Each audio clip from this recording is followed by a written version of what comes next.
வணக்கம் துபாய் நேயர்களுக்கு அன்பு வணக்கம். அபுதாபியில் உள்ள பள்ளிகளுக்கு அபுதாபி கல்வித்துறை ஒரு முக்கிய அறிவிப்பை வெளியிட்டுள்ளது.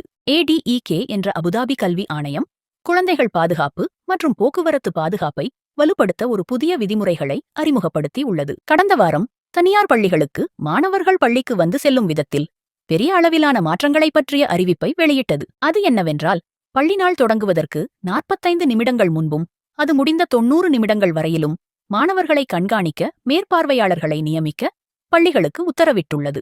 மேலும் பெற்றோருக்கு அனுப்பப்பட்ட மின்னஞ்சல் செய்திகளில் பள்ளிகள் மிக முக்கியமான மாற்றத்தை சுட்டிக்காட்டியுள்ளது. 15 வயதுக்குட்பட்ட குழந்தைகள் இனி ஒரு பெரியவர் இல்லாமல் பள்ளிக்கு வரவோ அல்லது புறப்படவோ அனுமதிக்கப்படுவதில்லை. தனியாக நடப்பது, டாக்ஸியில் செல்வது, தனியார் கார்கள் அல்லது ரைடு ஷேர்களை பயன்படுத்துவது அல்லது பெரியவர்கள் இல்லாமல் பள்ளி அல்லாத பேருந்துகளில் ஏறுவது வரை இந்த கட்டுப்பாடு நீட்டிக்கப்பட்டுள்ளது.